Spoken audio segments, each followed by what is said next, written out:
Start. Assalamu alaikum everyone.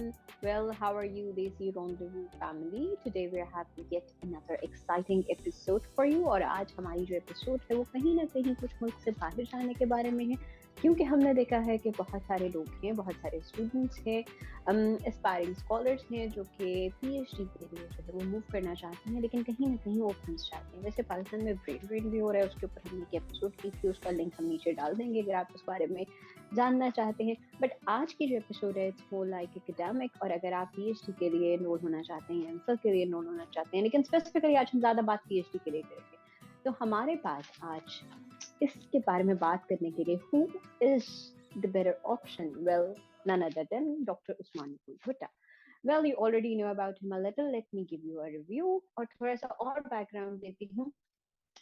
इन्होंने 2016 में पीफ की स्कॉलरशिप स्कोर की थी, जो कि पाकिस्तान में सिर्फ 30 लोगों को मिली थी, और उसके लिए भी क्राइटेरिया ये था कि आपकी जो आपको एडमिशन एक्वायर करेंगे that should be with in like 50 universities, top 50 universities of the world. तो ये एक बहुत ही डिफिकल्ट और चैलेंजिंग चीज़ थी जो कि इन्होंने उस टाइम पे की। इनकी वैसे जो प्रीवियस एजुकेशन है that is from Quaid university. He completed his MPhil, his masters from Quaid university Islamabad. तो वहाँ रहकर भी उन्होंने काफ़ी सारे प्रोजेक्ट्स किए, एक्स्ट्रा चीज़ें की, कुछ स्टार्टअप्स किए। he has been working as an entrepreneur as well, even I think since that time.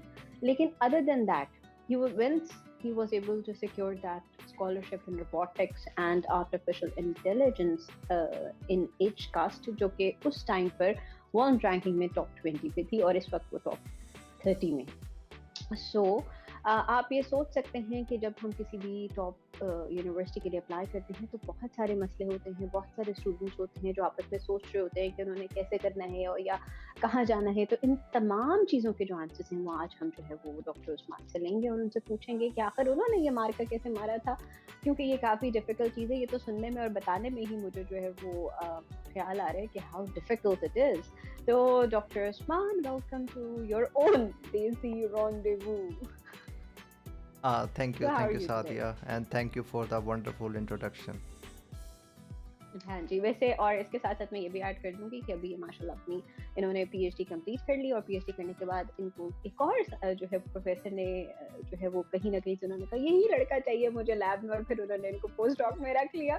तो ये होता है कि स्टार्टिंग में आप स्ट्रगल करते हैं और उसके बाद फिर you become like a gem. और माशाल्लाह ये काफ़ी सारे इन्होंने इंटरव्यूज भी क्वालिफाई किए थे for Facebook, for some other बड़ी बड़ी जो एंटरप्राइजेज हैं उनके लिए।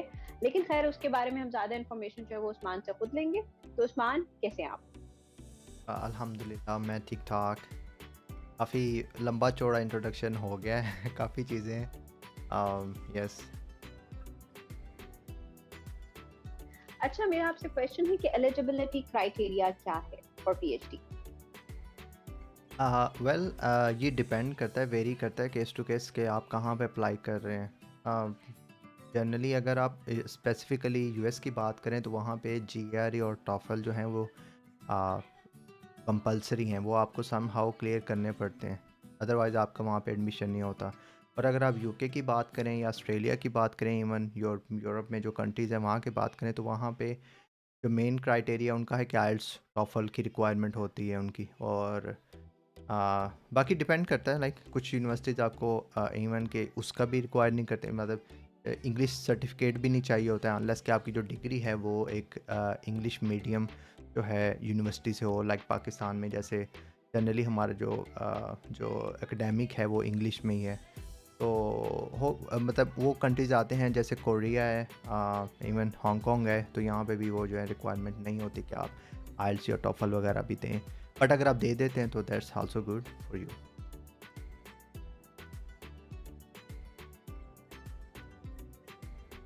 नहीं तो आइल्स क्यों हर चीज में? मैंने तो सुना है कि बहुत सारी जो अच्छी यूनिवर्सिटीज हैं उनको तो आइल्स रिक्वायर्ड होता है। तो it's just for US, Canada and Australia, that's it? बाकी जगहों इवन पर नहीं, नहीं यूरोप में रिक्वायर्ड? भी है, यूरोप में भी है आइल्स रिक्वायर्ड, बट लाइक जैसे जर्मनी है, जर्मनी में भी मतलब वहाँ पे भी है, but the thing is like वहाँ पे जो ज़्यादा जैसे जर्मन स्पीकिंग होती है, तो क्योंकि काफ़ी लोगों की इवन जर्मन लैंग्वेज में ही डिग्री करनी होती है, तो वो केस यानी टू कि केस लोकल चीज़ें वेरी करती लोकल। हैं। हाँ, केस टू केस अच्छा। चीज़ें वेरी करती हैं, बट चूँकि इंटरनेशनल ही रिकॉग्नाइज्ड हैं आइल्स और टॉफल, तो समहाउ आपको आइल्स तो करना ही पड़ेगा। बट फॉर यूएस के लिए आइल्स हम्म। नहीं है। कनाडा में आइल्स चल जाएगा, यूएस में नहीं है, बट उनके लिए आपको उनकी रिक्वायरमेंट पूरी करनी पड़ेगी। तो ये जहाँ भी आप करना चाह रहे हो तो वहाँ पे उस यूनिवर्सिटी की स्पेसिफिकली जो है एडमिशन आपको देखना पड़ेगा। जैसे और इवन आइल्स के अंदर भी फर्दर बेंचमार्क्स हैं कि लाइक अगर आप कैम्ब्रिज में आप अप्लाई करें तो वहाँ पे minimum score should be around 7.5।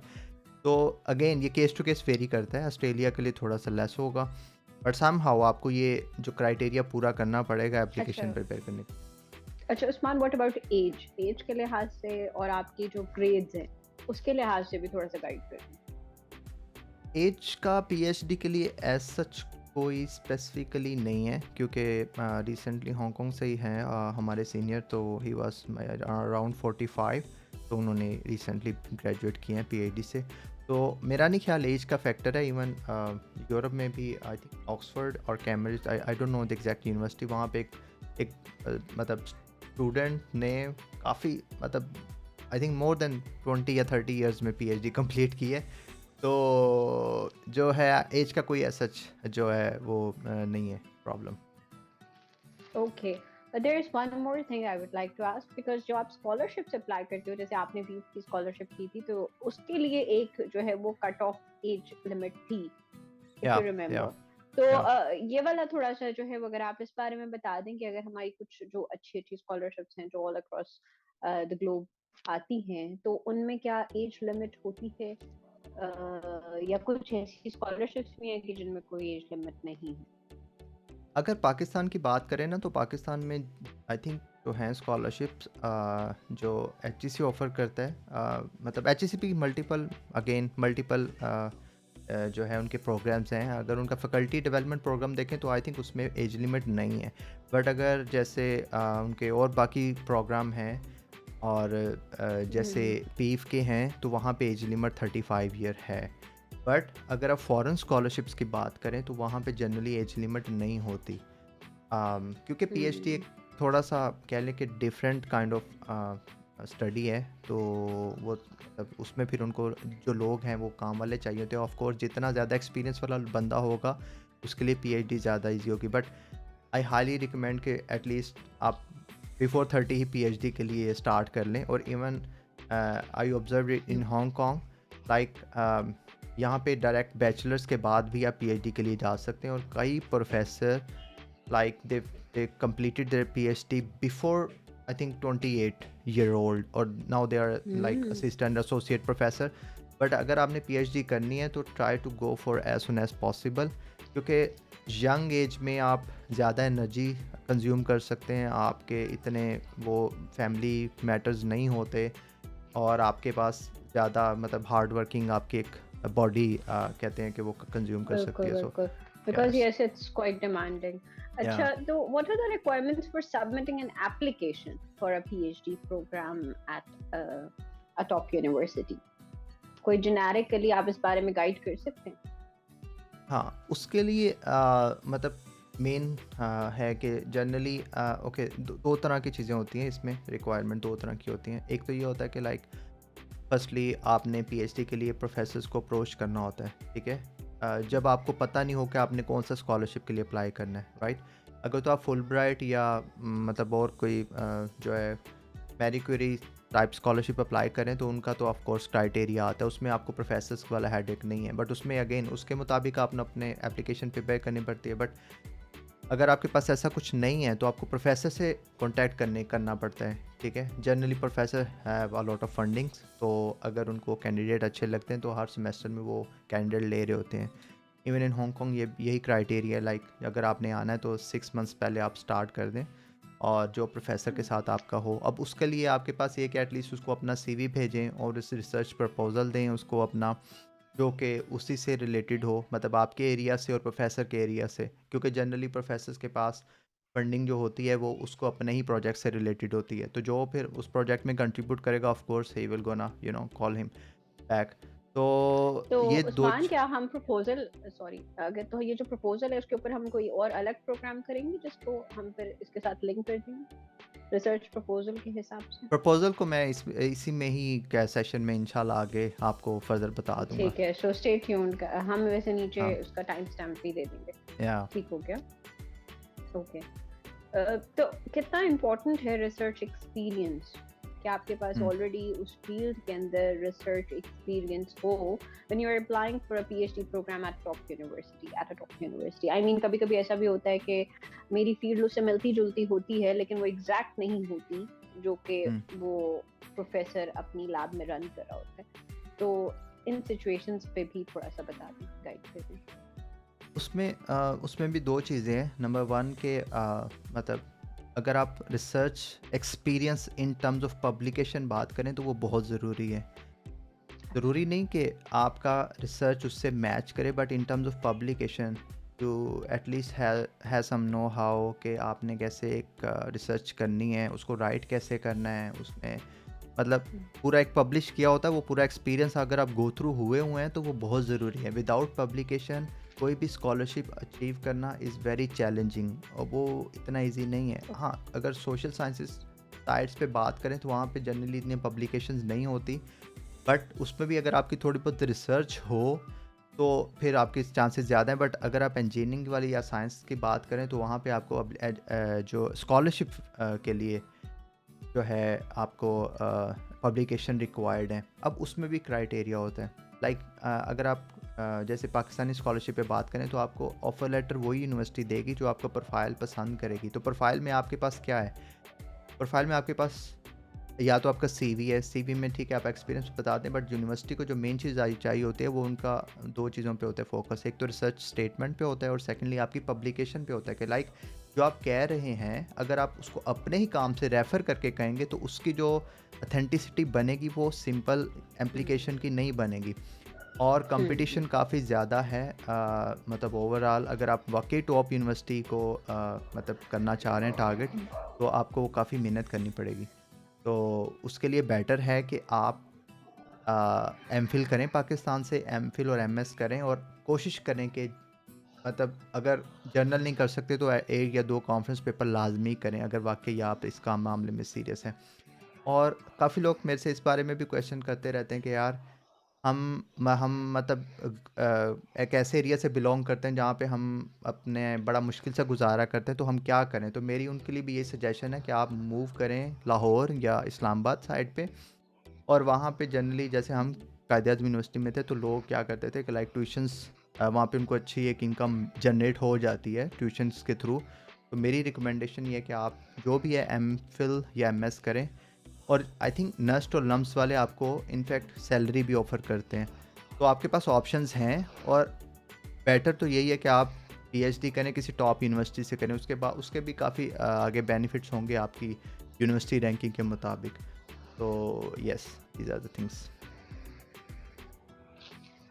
And what about if अगर मेरे एरिया के साथ मैच नहीं करता प्रोफेसर का area? Okay. For example, if I want to हाँ, pursue let's say in robotics but मेरा एरिया जो है वो इलेक्ट्रॉनिक्स है, इन केस। हाँ, ये मेरी एग्ज़ाम्पल है। बट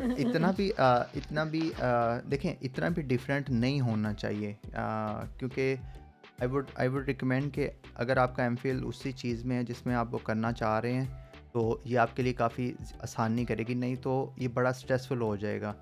मेरा चूँकि कम्युनिकेशन में था एमफ़िल, और बट मैंने उस टाइम ऑब्ज़र्व किया कि यार रोबोटिक्स और मतलब एआई का चलो बाद में मैंने अपने ऐड किया था थीसिस में, बट रोबोटिक्स वाली साइड मेरे लिए थी कि यार फ्यूचर पर्सपेक्टिव से मैंने इसको चूज़ किया था और मुझे लगा कि अगर ये चैलेंजिंग भी होगा तो मैं इसको करूँगा और अल्हम्दुलिल्लाह किया। बट अगेन अगर एक बंदा जो पहले से कर लेता तो उसके लिए ज़्यादा आसानी रहती है, और अगर बट इसमें लेकिन काफ़ी चीज़ें थी जो मुझे आती थी, इसमें ये टोटली एग्जैक्टली। डिफरेंट नहीं था।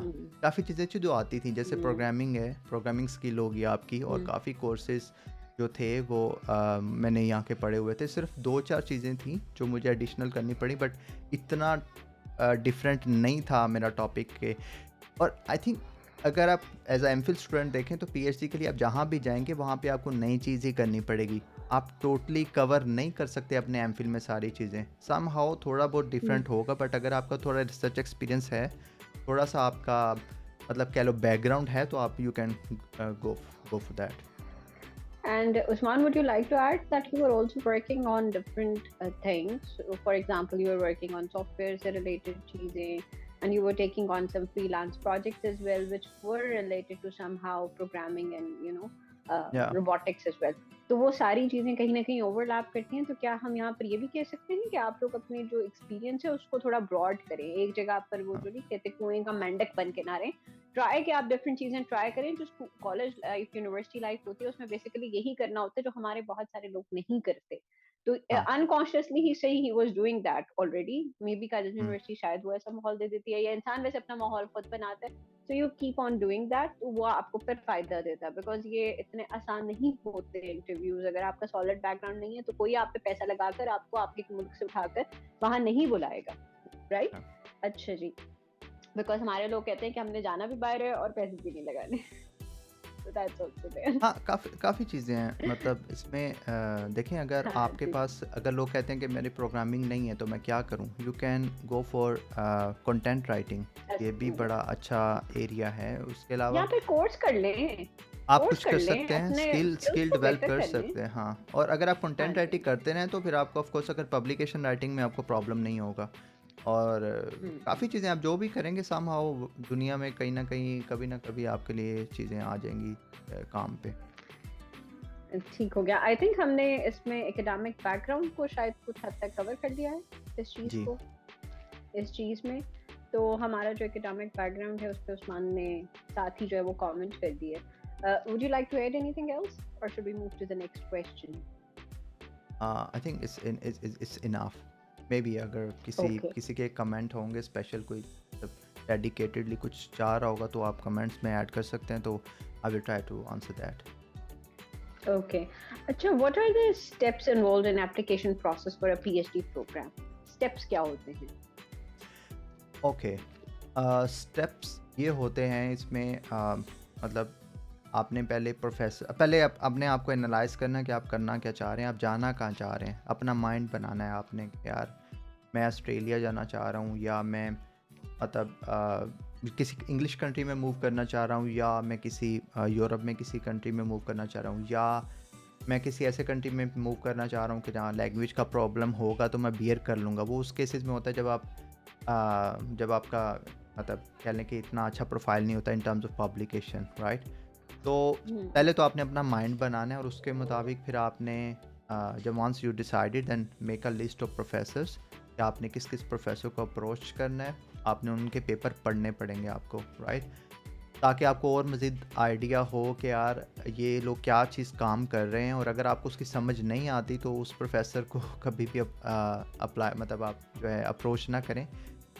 उस प्रोफेसर को देखें, उन यूनिवर्सिटीज़ को देखें। बट आई थिंक पीएचडी के लिए प्रोफेसर का ज़्यादा इंपॉर्टेंस है। व्हाई? बिकॉज जब आप ग्रेजुएट होते हैं तो यूनिवर्सिटी रैंकिंग भी होती है, बट मेन ये है कि आपकी नंबर ऑफ़ पब्लिकेशंस कितनी है, good publication, number of good publication, और वो उस तब भी पॉसिबल है जब आपका प्रोफेसर काफ़ी सपोर्टिव होगा।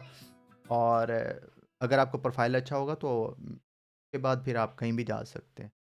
तो ये इनिशियल स्टेज है, और उसके बाद आपने कैसे प्रोफेसर को कांटेक्ट करना है वो डिपेंड करता है कि वो हर प्रोफेसर, कईयों ने मेंशन किया होता है, कई प्रोफेसर ने अपनी वेबसाइट्स पे कि मुझे क्या-क्या चीज़ें चाहिए। Sometimes they ask for your transcript, sometimes they don't care, sometimes they ask for CV, and even कब कुछ प्रोफेसर तो डायरेक्टली रिसर्च स्टेटमेंट ही मांग लेते हैं।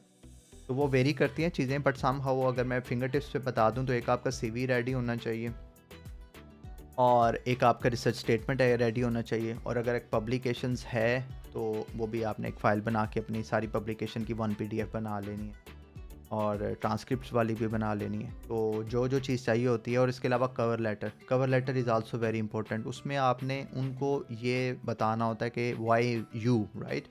कि वो आपको क्यों रखे। तो ये यही क्वेश्चन वो इंटरव्यूज़ के दरमियान भी करता है। और आपकी जो पहला कह लो जो ईमेल है, जो पहली ईमेल है या पहला इंप्रेशन है, वो बड़ा इंपॉर्टेंस रखता है।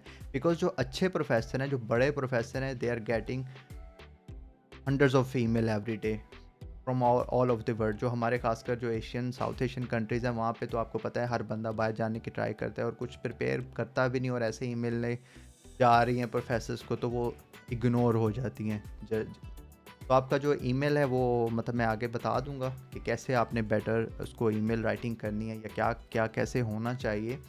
तो ये चीज़ें इंपॉर्टेंट हैं, और फिर जब आप रिस्पांस लेते हैं आफ्टरवर्ड्स, फिर आपकी एटलीस्ट ये हेड ख़त्म हो जाती है कि यार मतलब कि कैसे मैंने इनिशियल स्टेप लेना। बाकी तो आपकी जो यूनिवर्सिटी रिक्वायरमेंट है वो प्रोफेसर भी आपको गाइड कर देगा या यूनिवर्सिटी डिपार्टमेंट गाइड कर देंगे, आपने जस्ट उसको फुलफ़िल करना है। सारी चीज़ें जो वीज़ा प्रोसेस है और हर चीज़ वो फिर उन्हीं के चॉइस में आ जाती है। तो यस।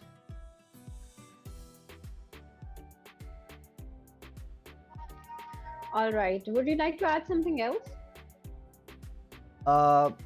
यस, इसमें बल्कि मैं इसमें ऐड कर देता हूँ, मैं आपको एक शो करता हूँ। Hope you guys see the screen, on the screen. मैंने ये कुछ चीज़ें राइट की हैं अपनी वेबसाइट पे। मेरा एक पर्सनल पेज है, पर्सनल वेबसाइट है, उसमें मैं कुछ ऐड करता रहता हूँ इंफॉर्मेशंस वगैरह। तो इसका लिंक भी मैं आपको दे दूँगा इसमें डिस्क्रिप्शन में, तो आपने इसको देखना है। तो उसमें ये है कि आपने अच्छा, हाँ उस्मान, जी, okay, I would like to just ask you one thing very quickly. क्या अब आप जो या ये डॉक्यूमेंट हमें दिखाना चाहते हैं, क्या ये डॉक्यूमेंट इस चीज से रिलेटेड है कि हमारे चांसेस कैसे इंक्रीज हो सकते हैं अगर हम किसी पीएचडी प्रोग्राम में जाना चाहे तो? बिकॉज ये यस, बहुत इंपॉर्टेंट चीज है और अगर ये हमारे हाँ, पास आ जाए तो this can be like maybe a मे जीनी। या वी ये नेवर नो। एक्चुअली कुछ कुछ टिप्स होते हैं, कुछ मतलब जो मैंने स्टडी किया है, जो मैंने एक्सपीरियंस किया है, तो उसके मुताबिक मैंने लिखे हैं कुछ काइंड ऑफ गोल्डन टिप्स। तो ये चीज़ें सारी उसी में कवर हो जाएंगी, तो उसके लिए मैंने डॉक्यूमेंट लिया। तो let's go towards the document. Okay, तो इसमें जो पहली प्री रेक्विजिट है वही जो सादिया ने पहले क्वेश्चन किया कि क्या क्या इनिशियल स्टेज होते हैं, तो आपका जो पहले सीवी है वो इम्पोर्टेंट है। सीवी, अच्छा सीवी का क्या है कि सीवी का बेस्ट प्रैक्टिस यही है कि ये एक दो दिन में नहीं बनता, ठीक है। बेस्ट प्रैक्टिस यही है कि आप इसको थोड़ा थोड़ा करके जब कोई चीज़ आए, कोई आप कुछ भी पार्टिसिपेशन कहीं भी कर लें, किसी भी इवेंट में कर लें, वो ऐड कर दें। कोई आपने कोर्स किया या कोई सर्टिफिकेशन लिया है वो ऐड कर दें। कहीं कहीं इंटर्नशिप भी किया है इनफैक्ट, और वहाँ पे जो जो प्रोजेक्ट्स किए हैं तो उसके तीन आप समझे 3 या 4 पैराग्राफ ऐड कर सकते हैं, राइट। तो सीवी आपका इंटरेस्टिंग ऐसे होना चाहिए कि देखने वाला जो है कि वो आपका सेकंड पेज भी तक भी जाए, राइट। कि फर्स्ट पेज में इतनी इन्फॉर्मेशन होनी चाहिए कि उसको लगे कि यार मुझे इसको और फर्दर एक्सप्लोर करना है। तो सीवी आपका कोई नहीं बना सकता। पहली बात होता है जनरली यार सीवी बना दें, मतलब आप बना दें, इस तरह बना दें, तो ऐसे नहीं होता। आप सीवी अपना खुद बनाते हैं क्योंकि बेसिकली आप खुद ही अपने आप को बेटर एवेल्यूएट कर सकते हैं। और बाहर चूँकि कंपटीशन ज़्यादा है, और अगर आप कहें कि एज़ सच वो मतलब बिल्कुल ही उनको एक डॉक्यूमेंटेशन चाहिए, एज अ डॉक्यूमेंट चाहिए एक फॉर्मेलिटी के लिए, तो ऐसा चीज़ नहीं है। वो हर एक चीज़, जो हर एक डॉक्यूमेंट आपका थारोली देखते हैं, ठीक है। तो सीवी पे आपको मेहनत करनी है, और ये चीज़ ऐसी है कि आपको हर जगह देनी पड़ेगी, आप जहाँ भी करेंगे, ठीक है। ये ऐसी रिक्वायरमेंट है। फिर कवर लेटर में चीज़ आती है कि कवर लेटर में ये होता है कि जब आप ईमेल लिखते हैं, प्रोफेसर्स को अप्रोच करते हैं, तो आप उसको सारी चीज़ें एक मतलब नहीं बताते जनरली। आपने सिर्फ उसको या इंटरेस्ट बताना होता है अपना, और एक आधी लाइन बतानी होती है कि जो है कि मतलब ज़्यादा नहीं, ठीक है। और कवर लेटर चूँकि आपको एक अच्छी फॉर्मेटिंग देता है और ईमेल में इतना अच्छा आप नहीं प्रेजेंट कर सकते, तो बेटर ये कि कवर लेटर लिखें, और कवर लेटर में आपने उसको बताना होता है कि आपको वो क्यों ले।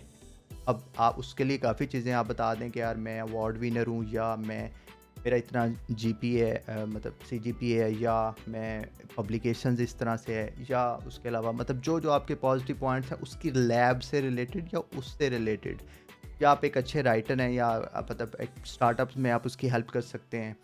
तो there could be multiple things, right. तो कवर लेटर आपने हर प्रोफेसर का उसके नेम के साथ और उसके एड्रेस के साथ आपने बनाना होता है। वाई? बिकॉज वो देखता है कि यार इस बंदे ने एक ही ईमेल सब प्रोफेसर्स को तो नहीं की। उसको पता चलता है कि इसने साम हाउ जो भी ईमेल मुझे की है, इसने एक डेडिकेशन शो की है और एक अपनी कह लो सीरियसनेस शो की है, ठीक है। तो जब आप उसके उसके नाम के साथ एक स्पेशल एक पीडीएफ में कवर लेटर लगाते हैं, तो वो अगर उसके पास फंडिंग हो ना हो, को रखना चाह रहा हो ना रखना चाह रहा हो, at least you will get reply. Sometimes वो कह देते हैं कि यार अभी मेरे पास हम्म, फंडिंग नहीं है, आप 6 महीने बाद कॉन्टैक्ट कर लेना, तो वो भी एटलीस्ट आपका एक शॉर्ट लिस्ट करके लिख लो कि यार हाँ, मतलब ये जो है, मतलब मैं इसको 6 महीने बाद कॉन्टैक्ट करूँगा। तो एक इस तरह क्योंकि से मदद उस्मान शायद बहुत सारे लोग ऐसे भी करते हैं ना कि वो पढ़ते नहीं है। जो प्रोफेसर का प्रोफाइल है जो आपने मेंशन नहीं किया, पड़ता है, that's quite a valid point कि वो पढ़ते नहीं है और वो पड़ते फिर नहीं अप्लाई करते हैं और फिर कहते हैं कि जी हमें रिजेक्शन आ गई, अब हम क्या करें। हैं। तो दिस इज रियली इंपॉर्टेंट कि वो अपने जो भी प्रोफेसर जिसमें वो अप्लाई जिसके लिए वो काम करना चाहते हैं उसको जरा, आई नो ये टफ है बट आपको करना पड़ेगा, करना अदरवाइज इतना पड़ेगा। ज्यादा as Usman has already mention कि इतना कंपटीशन है कि आपके लिए फिर पॉसिबल नहीं है हुँ, सर्वाइव करना। एक से एक बढ़ के बंदा मौजूद है और वो फिर आपको क्यों लें, मतलब अगर उन्हें इतनी क्या मजबूरी है कि वो आपको फिर हाँ, सिखाएं भी पढ़ाएं भी, आप पे पैसा भी लगाएं। सो यू नो आपको कुछ तो सीख के आना पड़ेगा। इस वक्त तो दुनिया में दौर यही है कि उन्होंने जो है वो आपने जो आप करोगे वही आपको मिलेगा। जी जी। तो हाँ, उस्मान इस सब में अगर मैं एक चीज और आपसे पूछूं, ग्रेड्स का कितना रोल है इस पे आपने हमें, चलें इसको बाद में कमेंट पे पूछें। हाँ, इसको इसको ज़रा let me finish this one. Okay, okay. तो उसके बाद आपने हम्म अच्छा, इसमें इसमें जो मेन चीज़ है ना, आपने करना क्या है, आपने सबसे पहले प्रोफेसर्स की लिस्ट बनानी है। जैसे मैंने आपको बताया कि फर्स्टली आपने अपने आप को एवेल्यूएट करना है कि मैं जाना कहाँ जा रहा हूँ। किसी भी कंट्री, किसी भी यूनिवर्सिटी को टारगेट करना है, तो उसमें अपने से रेलेवेंट जो प्रोफेसर है उसकी एक्सेल शीट बना लें, राइट? हम्म और उसके बाद आपने उनको, अच्छा, अब शीट बना ली है आपने। फॉर इंस्टेंस एक डिपार्टमेंट में 8 प्रोफेसर्स हैं, आपसे रिलेटेड हैं, ठीक है? आपने उनके हम्म एटलीस्ट जो रिसेंट 3 टू 4 पेपर्स हैं वो देखने हैं, वो पढ़ने हैं। ये हम्म किसके लिए पढ़ने हैं? या जब आप उसको रिसर्च स्टेटमेंट अपने साथ अटैच करेंगे आप ईमेल में, जैसे मैंने हम्म आपको बताया नीचे कि ईमेल में आपने उसको सीवी करनी है, कवर लेटर करना है और रिसर्च स्टेटमेंट करनी है।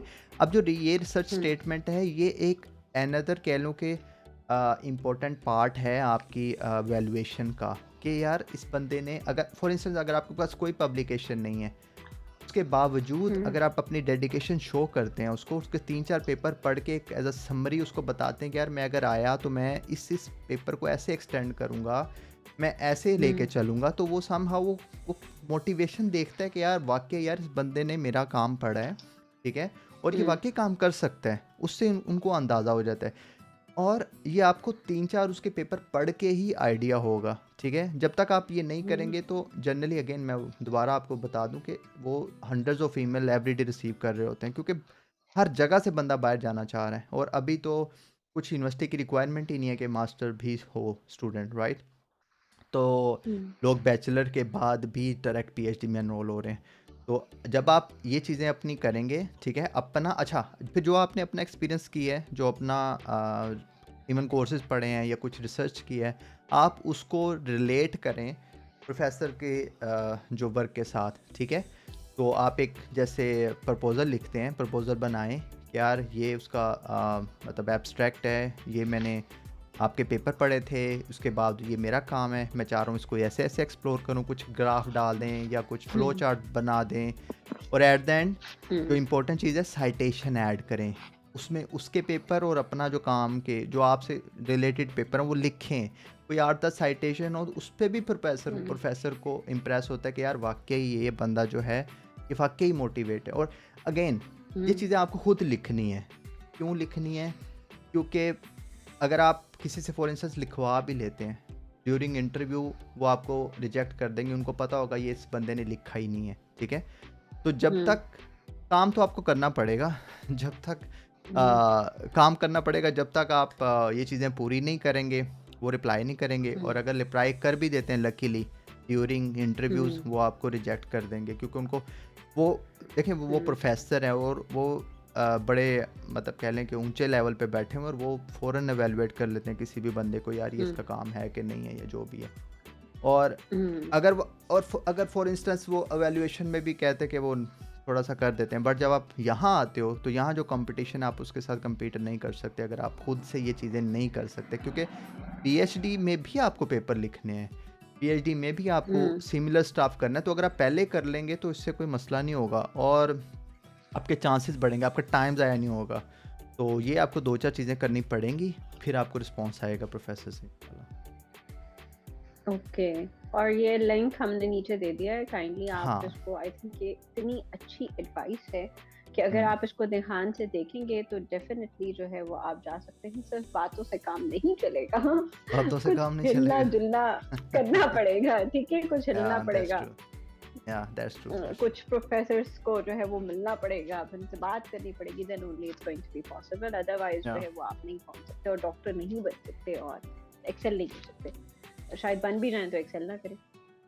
तो आपसे अगला क्वेश्चन मेरा है कि what is the selection criteria that is used by the top universities to select applicants for their PhD program? Okay.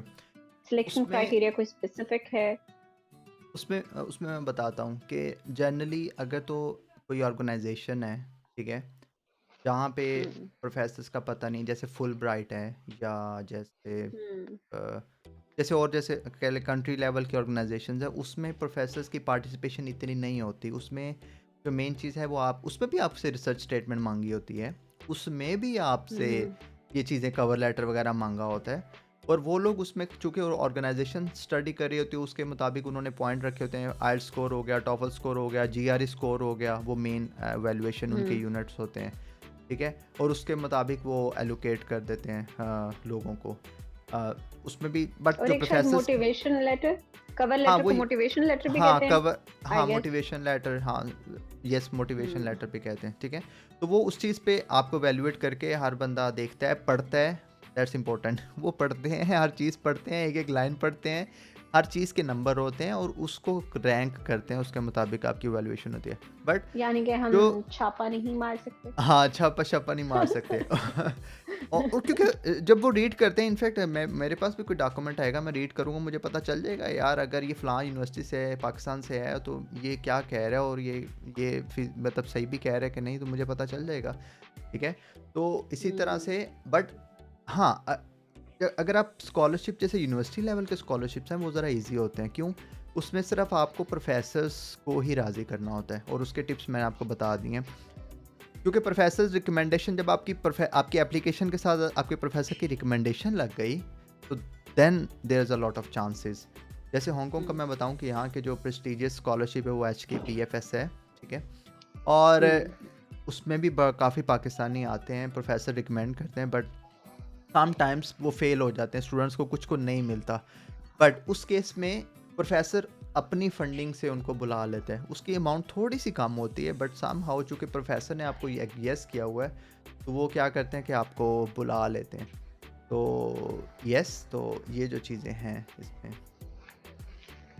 Okay. And what about grades Usman? क्योंकि जैसे अगर सपोज करो कोई बेचारा मासूम आड़ा टेढ़ा से है, राइट, इतना अच्छा उसने नहीं पढ़ा हुआ, लेकिन समहाउ वो उसने परफॉर्म भी कर लिया, उसके पास एक्सपीरियंस भी है, बट उसकी कोई टसल हो गई है उसके प्रोफेसर से मे बी, और उसको ग्रेड्स अच्छे नहीं मिले, there could be like multiple reasons why you weren't awarded the right grade।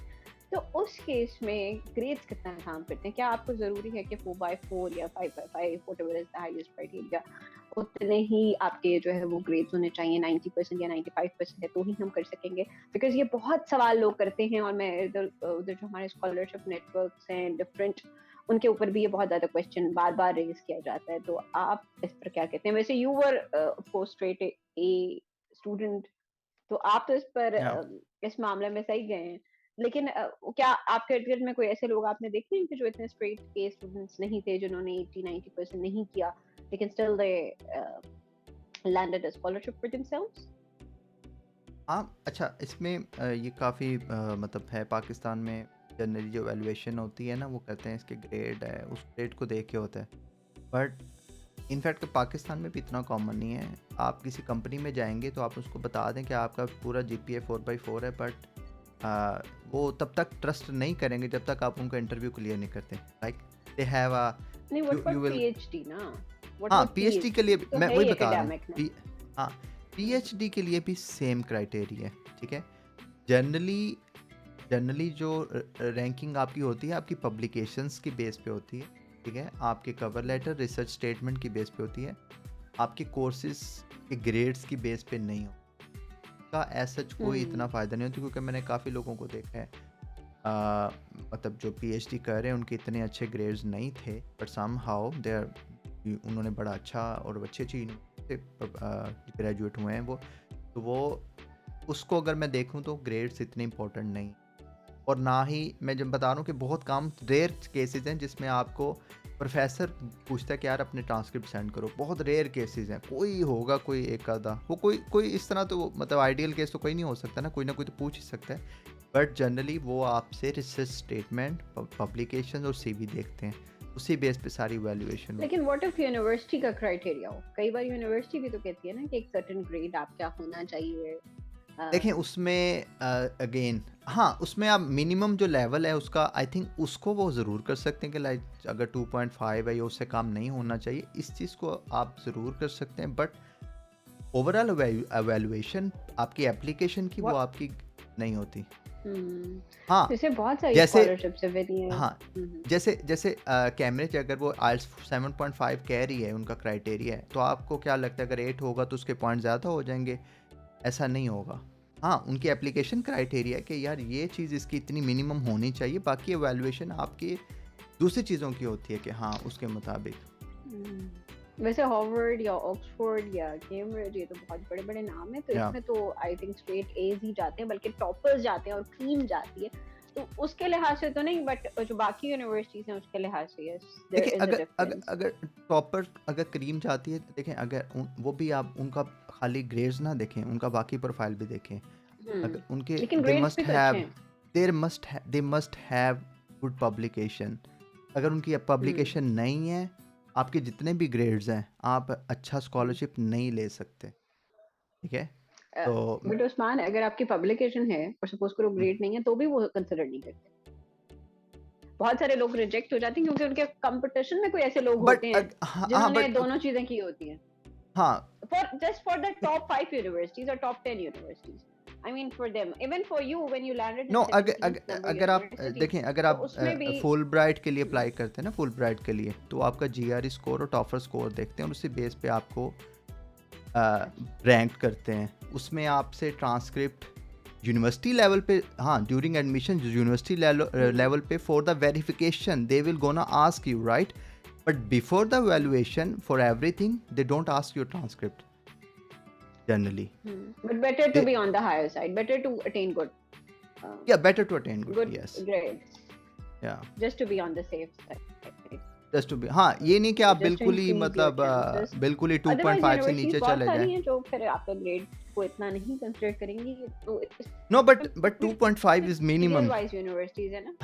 हाँ 2.5 इज मिनिमम, आप उससे नीचे हाँ जी, नहीं जा फर्स्ट ईयर सकते। है, सेकंड ईयर है, फिर थर्ड ईयर है, तो हाँ हाँ नहीं नहीं यूनिवर्सिटीज का कह रही हूँ ना, जैसे फर्स्ट ईयर यूनिवर्सिटी होती है, सेकंड ईयर यूनिवर्सिटी होती है, तो सेकंड ईयर यूनिवर्सिटीज में there are chances that you can get enrolled into those या universities, तो आपको ये थोड़ा अपने आप को खुद ही evaluate करके फिर यूनिवर्सिटी भी बहुत अच्छे से डिसाइड करनी पड़ेगी। एक और चीज़ होती है, एक और चीज़ होती ओके है जो जो तो एक एक और चीज़ हाँ होती है जी जो मैं बता दूं अवेलुएशन के लिए। अगर आप एच के पी एफ एस हम्म देखें या जो हम्म इनफैक्ट आप बड़ी यूनिवर्सिटीज़ देखें तो में क्या होता है कि अगर आपका मास्टर की कहीं बाहर से है, फॉर हम्म एग्जांपल अगर आपकी मतलब ऑलरेडी आपको इंटरनेशनल एक्सपोजर है, उस केस में आपके चांसेस ज़्यादा हो जाते हैं, ठीक है? उस केस में आप उस बंदे से बेटर हैं जिसके अच्छे ग्रेड्स हैं या जिसके पब्लिकेशन हैं।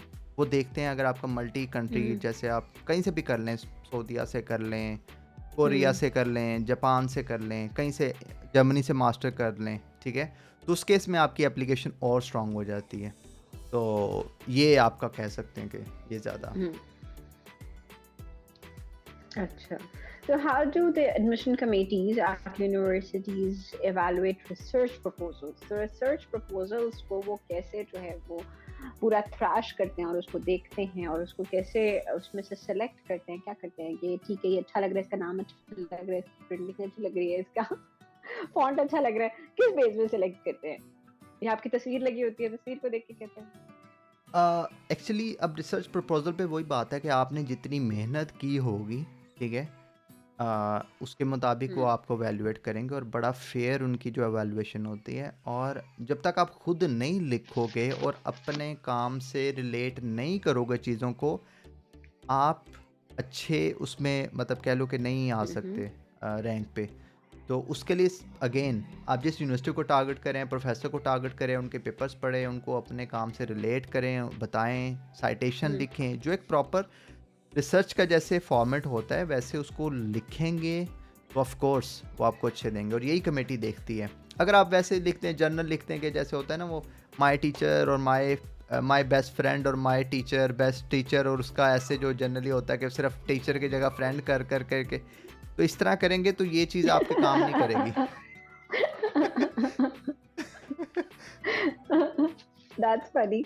फ्रेंड की या जगह टीचर लगा दो, फिर टीचर की जगह हाँ, फिर तो एक मदर लगा मतलब दो। आप जब प्रॉपर ओके। कैरेक्टरिस्टिक्स दोनों को डिफाइन नहीं करेंगे तो वो कहेंगे यार, मतलब उनको पता चल जाएगा कि यार ये क्या है। हम्म। तो ऐसी चीज़ों में फिर आप मतलब प्रॉब्लम हो सकता है। अच्छा, और कितना वेटेज, आई थिंक हम ये ऑलरेडी कवर कर चुके हैं ओके। रिगार्डिंग क्या कोई डिफरेंस है वेटेज में, और के वेटेज कोई खास है कि इतनी एकेडमिक वेटेज होती है और इतनी जो रिसर्च प्रपोजल की वेटेज होती है और इतनी आपके बाकी टेस्ट वगैरह की जो BGRE and all of that उसकी वेटेज होती है? कोई इस ये तरह का वेरी कोई करता है स्पेसिफिक क्राइटेरिया है? हाँ, ये वेरी करता है स्कॉलरशिप टू स्कॉलरशिप। और जैसे पाकिस्तान में अगर आप पाकिस्तानी स्कॉलरशिप टारगेट कर रहे हैं तो उसमें उनकी जो मेन प्रेफरेंसेस है कि अगर आप टॉप यूनिवर्सिटी से एडमिशन ले आते हैं तो आपको इजीली मिल जाएगा। फील्ड का रिलेटेड नहीं है, मतलब फील्ड का इतना कंसर्न नहीं है जहाँ पे जहाँ तक मुझे लगता है अगर आप टॉप यूनिवर्सिटी से ले आएंगे ऑफर लेटर। हाँ, अब अच्छा एक इसमें और भी चीज़ मैं बता दूँ कि जैसे होता है कि यार बंदा कहता है, प्रोफेसर कहता है मैं एग्री हूँ बस मेरे पास फंडिंग नहीं है, और अगर आपको अच्छी यूनिवर्सिटी मिल रही है तो आप पाकिस्तान से पीफ स्कॉलरशिप ट्राई कर सकते हैं। हाईली रिकमेंडेड है क्योंकि इससे आपको एक टॉप यूनिवर्सिटी से डिग्री मिल जाएगी, ठीक है। तो यहाँ से पीफ के थ्रू हमारे लोग कैम्ब्रिज, ऑक्सफोर्ड, UCL और इवन ऑस्ट्रेलिया जैसे हांगकांग में मैं आया था, तो काफ़ी जगह पे जो लोग हैं वो डिग्री कर सकते हैं। तो उस केस में अगेन अब पीफ की जो एवेल्युएशन है वो किस पे है, ओनली टॉप यूनिवर्सिटी रैंकिंग, ठीक है। और उन्होंने बाकी जो चीज़ें लेंगे वो और चीज़ें, बाकी है कि आप ऑफर लेटर ले आओ उनसे तो वो आपको दे देंगे। तो ये वेरी करती हैं चीज़ें। और यस, ओके, ऑलराइट। तो ये इन्फॉर्मेशन कहाँ मिलेगी उस्मान? ये तो बड़ा कंफ्यूजिंग है। ये सारी इन्फॉर्मेशन हम कहाँ से लेंगे? इंफॉर्मेशन कहाँ से लेंगे? Okay, okay. सपोज इसके करो कि आई मैंने थिंक कैम्ब्रिज के लिए अप्लाई करना है या हाँ, मैंने किसी और यूनिवर्सिटी पर्टिकुलरली अप्लाई करना है, तो फिर मुझे ओके। इन्फॉर्मेशन कहाँ से मिलेगी? देखें अगेन, स्टार्ट आपने अपना माइंड बनाना है, ठीक है, कि आपने जाना कहाँ है, चलो। ठीक है। हाँ। जाना कहाँ है ये इंपॉर्टेंट है, वेरी इंपॉर्टेंट। उसके बाद जब आप प्रोफेसर से कांटेक्ट करना शुरू कर देते हो तो प्रोफेसर आपको खुद गाइड करता है कि अगर मेरे पास अभी फंडिंग नहीं है 6 महीने बाद आ जाएगी, या मेरे पास बिल्कुल ही फंडिंग नहीं है बट मुझे आपसे बड़ा अच्छा लगा बात करके, उस केस में आप रेफ़र कर सकते हो HGC या पीफ के स्कॉलरशिप्स। कई दफ़ा वो खुद आपको अप्लाई करवाता है जो यूनिवर्सिटी के स्कॉलरशिप्स हैं या कोई और उसके पास। इवन इनफैक्ट अगर आप जर्मनी या स्विट्ज़रलैंड में कर रहे हैं तो वहाँ पे क्या होता है, इंडस्ट्रियल PhDs होती हैं कि वो आपको बताता है कि यार अगर कंपनी में आप जॉब कर लें तो वो आपको सारा इधर फाइनेंस करेंगे और आप इधर से PhD करें, तो वहाँ पे इंडस्ट्रियल प्रोजेक्ट बेस्ड भी PhDs होती हैं। तो ये आपको गाइड कौन करेगा? ये आपको प्रोफेसर गाइड करेगा जिसको आप टारगेट करें। और उसको टारगेट करने के लिए जैसे मैंने आपको बताया कि कैसे उसको अपने आप को अच्छा प्रेजेंट करना है ताकि वो आपको रिप्लाई करे और वाकई समझे कि यार ये कोई वैल्यूएबल जो है कैंडिडेट होगा मेरे लिए। तो उसको रियलाइज़ कराएंगे, वो जैसे तैसे करके आपको खुद ही बुलाएगा। और दूसरा एक और चीज़ शायद इसमें मैं बेसिक्स ऐड कर दूंगी कि अगर आप किसी यूनिवर्सिटी के लिए अप्लाई करें तो आई थिंक उनकी यूनिवर्सिटी की वेबसाइट को आपको प्रॉपर्ली जाना पड़ेगा, उसके डिपार्टमेंट वाइज जाना या पड़ेगा। आई नो वो भी बहुत कंफ्यूजिंग हो जाता है क्योंकि बहुत सारी चीज़ें होती हैं, 100 बहुत होते टैब्स हैं। खुल जाती हैं, but that's fine. You have to go through that. अगर आपको नहीं उसमें फोकस का इशू हो रहा है, जो कि पूरे मुझे लगता है पूरे पाकिस्तान का इशू है कि फोकस ही नहीं है, तो वो फिर किसी को साथ में ला लें, किसी से हेल्प ले लें, बट डू दैट, अदरवाइज आपके लिए बहुत मुश्किल हो जाएगा। तो उस्मान, आपसे मैं $1 मिलियन क्वेश्चन पूछती हूँ, कंफ्यूजन कैसे खत्म हो? अब मैंने जाना है लेकिन मुझे नहीं पता, मैं करना भी चाहती हूँ PhD बट नहीं है मेरे माइंड में कुछ भी, तो फिर तो बहुत मुश्किल है। क्या फायदा?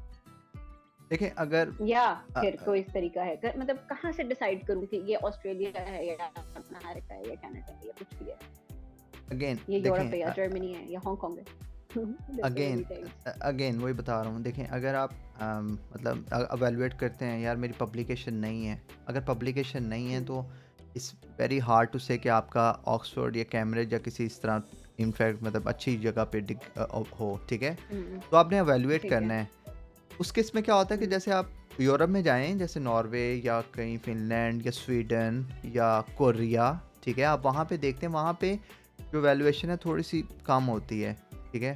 मतलब अच्छा। एज़ सच इतनी कॉम्पिटिटिव नहीं होती जितनी टॉप, मतलब उनकी भी अच्छी यूनिवर्सिटीज़ हैं, ठीक है? कोरिया की अच्छी यूनिवर्सिटी है, बट वहाँ पे थोड़ा और चैलेंजेस आ जाते हैं, लैंग्वेज प्रॉब्लम्स आ जाते हैं। तो बट समहाउ मतलब आप कर सकते हो, ठीक है?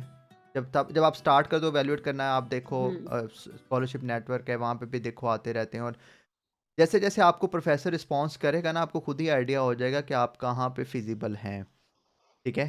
तो कोशिश करें अपना लेवल जितना हाई रख सकते हैं हाई रखें, ठीक है? ज़रूरी नहीं कि आप बिल्कुल ही मिड से, और एट द एंड अगर कुछ भी नहीं आ रहा, तो चाइना में तो हमारे माशाल्लाह हज़ारों पाकिस्तानी जा रहे हैं पीएचडीज़ करने के लिए। तो वो अकोमोडेट भी कर रहा है अच्छा, और उनकी भी बड़ी अच्छी-अच्छी यूनिवर्सिटीज़ हैं। चाइना की बहुत अच्छी-अच्छी यूनिवर्सिटीज़ हैं, और तो बात ये है कि और आपको and is opportunity PhD mill easy जाते इन हैं। चाइना? अगेन लैंग्वेज प्रॉब्लम है, वही बता रहा हूँ, अगर आपका ये बैरियर ख़त्म होता है ना, तो दूसरा स्टार्ट हो जाता है, आप कंप्रोमाइज़ किस चीज़ पे कर रहे हैं। हम्म। तो उसमें एडमिशन इस जगह इस तरह से हम्म। ईज़ी हो जाता है, बट फिर लैंग्वेज प्रॉब्लम्स आते हैं, आपको रहने का मसला हो जाता है। रहने का इन द सेंस कि आप जहाँ रह रहे हैं वहाँ पे लैंग्वेज प्रॉब्लम है, बात करना, हम्म। कोई चीज़ चाहिए, फिर हलाल के काफ़ी मैटर्स होते हैं चीज़ों के, तो ये थोड़े से हम्म। चैलेंजेस आपके पास आ जाते हैं। और बट समहाउ मतलब अगर आपको डिग्री, और अगेन अगर अच्छी डिग्री, मेहनत फिर भी करनी पड़ेगी, अच्छी डिग्री हो जाती है तो आप फिर कहीं भी मूव कर सकते हैं। Okay, that's pretty great. तो एट द एंड मेहनत तो फिर शर्त है, ठीक है। या अच्छा, तो लास्ट क्वेश्चन है कि क्या फंडिंग ऑप्शंस अवेलेबल हैं for students, which is again a million dollar question, I don't know, billion dollar question, कि फंडिंग कहाँ से लें, पैसे कहाँ से लें, किससे ओके, मांगे, फंडिंग के लिए आई थिंक इसी कहाँ इसी से में अरेंज मैंने, करें? ओके, हम्म। फंडिंग में इसी पेज अगर आप जाएंगे ना, थोड़ा सा नीचे, तो हम्म। इसमें मैंने बताया हुआ है कि पहले अगर आपने जीआरई आइल्स वगैरह दिया हुआ है तो उसमें आप ट्राई करें US, Canada, Switzerland, UK, Australia, ठीक है, इंग्लिश स्पीकिंग कंट्रीज़ में। अगर आपने ये चीज़ें दी हुई हैं, अगर नहीं दी हुई तो आप बाकी कंट्रीज़ ट्राई करें। अब फंडिंग प्रॉब्लम है, इसमें भी मैंने यही हम्म। लिखा हुआ है। उसके लिए पाकिस्तान में कह लें कि गोल्डन अपॉर्चुनिटी है, ठीक है? अगर आप किसी टॉप यूनिवर्सिटी से ऑफ़र लेटर ले आते हैं, कोई प्रोफ़ेसर आपको एग्री हो जाता है कि यार तुम मेरे पास आ जाओ, तो उसमें क्या होगा, हम्म। आप उसको कहें मेरा ऑफ़र लेटर दे दो, मैं मतलब फिर आप पीफ के थ्रू अप्लाई करें। हर साल इनकी एप्लीकेशंस आती हैं और इनकी मार्च में ही डेडलाइन होती है। तो आप वहाँ पे उनको अप्लाई करें, और हम्म। आप फिर ऑक्सफोर्ड, कैम्ब्रिज जैसी यूनिवर्सिटीज़ में पढ़ सकते हैं। पूरा पीफ आपका 4 साल खर्चा उठाएगा, और ये बहुत बड़ी अपॉर्चुनिटी है। आजकल यूरोप में इतनी फंडिंग्स नहीं है, जनरली नहीं है। इनफैक्ट कनाडा में भी इतनी उनके पास फंडिंग नहीं होती प्रोफेसर के पास, पर समहाउ वहाँ पे भी हम्म। कंपटीशन है। प्रोफेसर को भी ज़्यादा स्टूडेंट्स चाहिए होते हैं कि यार मैं मतलब ज़्यादा से ज़्यादा स्टूडेंट लूँ।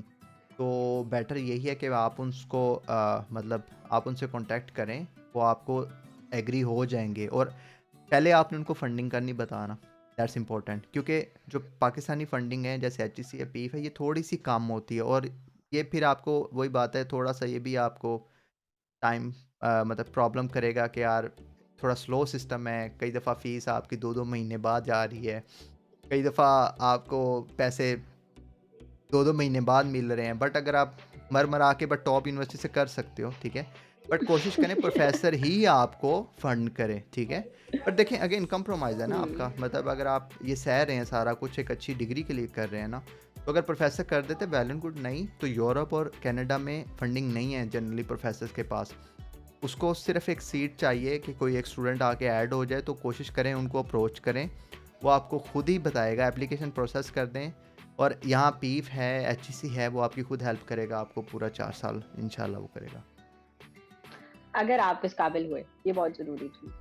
आई हाँ, मीन वही टू बात आ से, जाती है क्योंकि अगर, कंपटीशन हाँ, बहुत ज्यादा है। क्योंकि जब कॉम्पिटिशन है। Even when as I mention, जब उस्मान भी सिलेक्ट हुआ, व्हेन ही गॉट सिलेक्टेड, तो 30 लोग थे इन टोटल। तो हाँ, ये 30 लोग पूरे पाकिस्तान में पूरे से, यू कैन पाकिस्तान से इमेजिन थे। दैट इट्स, और फिर ये आगे मजीद थोड़े डिविजन हो जाते हैं जो भी उनके होते होंगे। हाँ, लेकिन this is something that you need to understand कि अगर आपने टॉप 50 यूनिवर्सिटीज में जाना है तो आपको अपनी जो है वो बहुत ज्यादा एफर्ट डालनी पड़ेगी। Any last comment Usman, or if you want to add anything else? Okay, हाँ, इसमें मैं ये बता दूँ कि जैसे पीफ का था, जैसे सादिया ने बताया 30 थे, सिलेक्शन हुई थी उस टाइम। मतलब पीफ की रिक्वायरमेंट थी कि टॉप 50 यूनिवर्सिटीज़ जो क्यूएस रैंकिंग इन सब्जेक्ट जो है वो होनी चाहिए। बट हम्म। मेरी जो यूनिवर्सिटी थी इंजीनियरिंग एंड टेक्नोलॉजी में, जैसे स्टार्ट में भी उन्होंने बताया कि वो टॉप 15 में थी उस टाइम।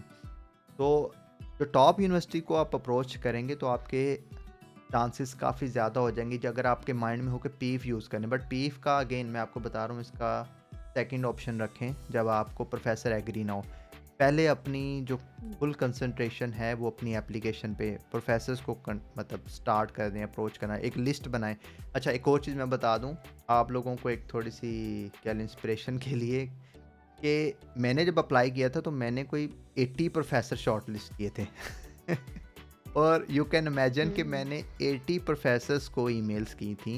ठीक है, इट वाज, ये कोई इतना इजी नहीं था क्योंकि कंपटीशन है हर बंदे के लिए, मेरे लिए भी था।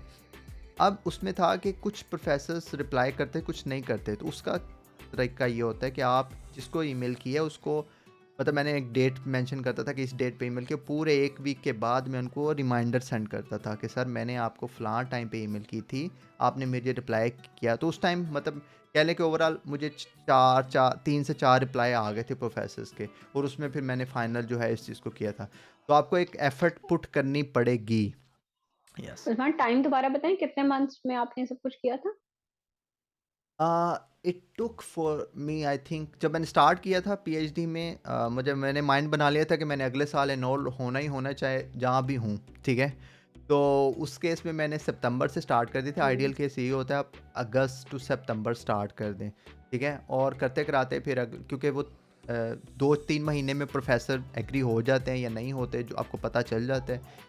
वो फिर अगले कह लें कि टर्म्स की सिलेक्शन कर लेते हैं। फिर बाकी एप्लीकेशन प्रोसेस, वीज़ा प्रोसेस या फंडिंग का है कि अगर आप अगस्त से सितंबर में करेंगे, प्रोफेसर का रिप्लाई आएगा, फंडिंग है नहीं है जो भी है, तो आप मार्च तक एटलीस्ट पीफ को सबमिट करने के लिए रेडी कर लें अपने आप को, यार फ़लाँ यूनिवर्सिटी का मेरे पास ऑफर लेटर है।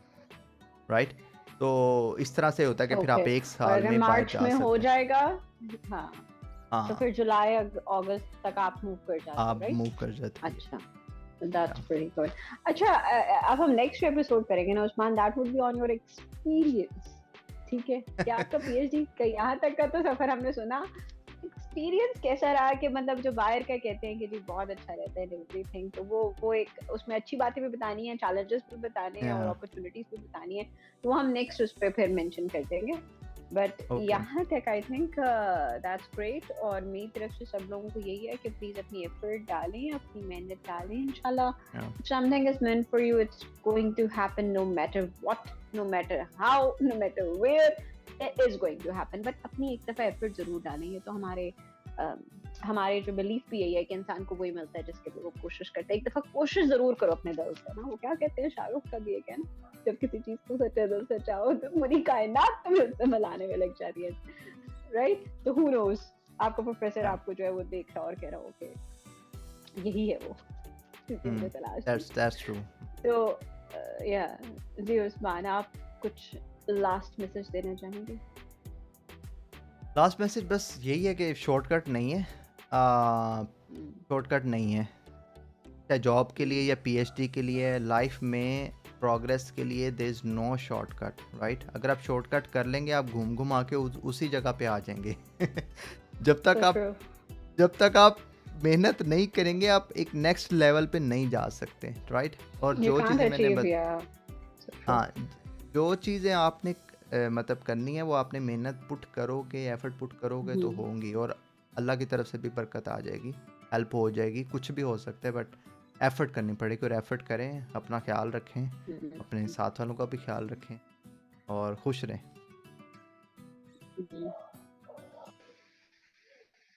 ओके। कोई मेहनत रायगा नहीं जाती, इसमें कोई शक नहीं है।